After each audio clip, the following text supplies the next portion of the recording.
Atenção! Começa agora uma teleaula de História do Ensino Médio. Você vai assistir a teleaula de número 17. Bons estudos!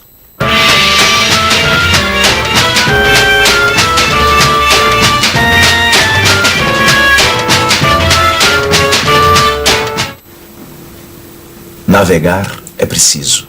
Viver não é preciso. Você já deve ter ouvido essa frase em algum lugar. Esse era o lema dos antigos navegantes, principalmente portugueses. Você vai entender por que eles diziam isso assistindo a nossa teleaula de hoje. Nossa teleaula vai mostrar o que estava acontecendo no mundo um pouco antes da famosa viagem de Pedro Álvares Cabral até a nossa terra. Você vai viajar através de mapas e imagens e conhecer a Rota das Especiarias. Vai navegar pelos caminhos da África e das Índias junto com os navegantes portugueses. Você está pronto para embarcar nessa viagem? Então se liga que a nossa teleaula vai começar agora.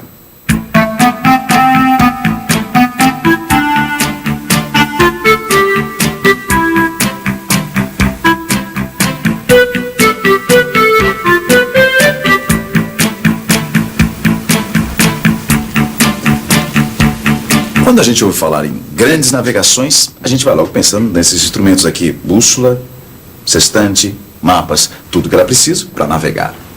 Mas para a maioria das pessoas, navegar era preciso por outros motivos.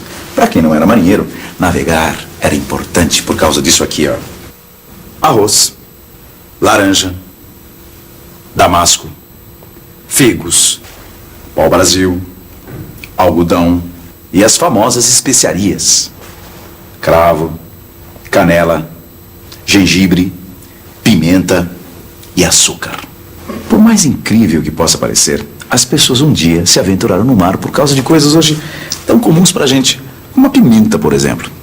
E olha, os portugueses foram mestres em se aventurar pelo mar.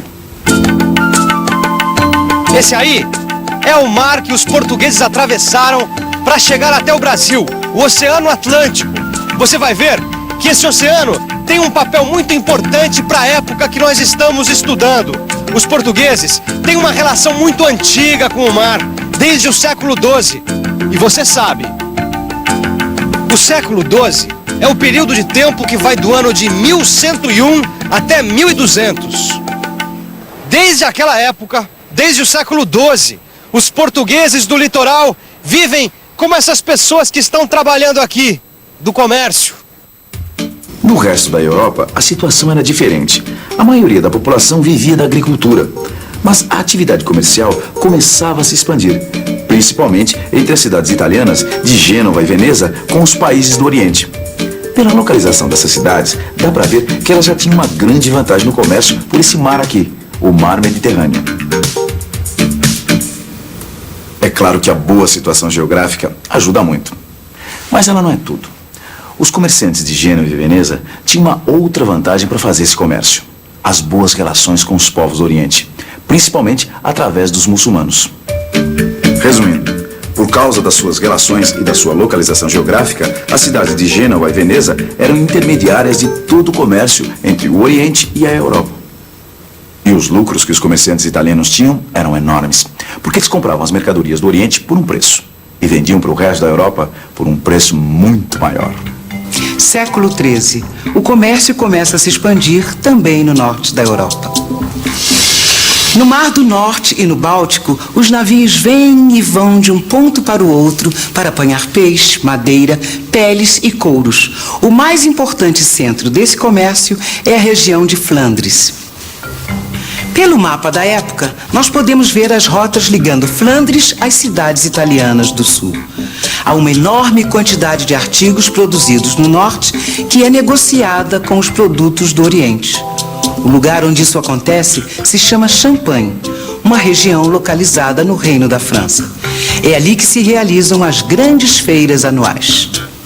Você já imaginou o comércio numa feira sem moeda? Vamos conferir para ver se dá certo. Quantas laranjas a senhora quer em troca de um pé de alface? Laranja num pé de alface? Aqui nós não costumamos trocar. Rapaz, laranja por carne, laranja é muito barata e a carne é mais cara. Eu não posso trocar. Eu dou 3 laranjas por essa sandália. Não vale. 4. Também não vale. Aí eu não posso saber se dá certo, né? Essa bicicleta é introcável. Pois é, dá pra ver que sem moeda fica difícil fazer negócio. Por isso, na época que nós estamos estudando, a moeda foi valendo cada vez mais. E pouco a pouco foi aumentando o poder da burguesia. A burguesia da época era a classe dos comerciantes, dos banqueiros e dos artesãos.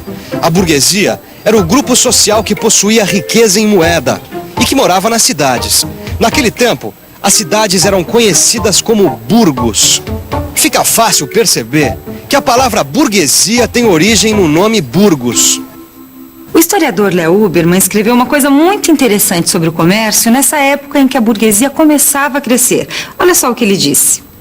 No centro da feira, pesavam-se, avaliavam-se e trocavam-se muitas variedades de moedas. Negociavam-se empréstimos, pagavam-se dívidas antigas. Aí, os banqueiros da época efetuavam negócios financeiros de tremendo alcance.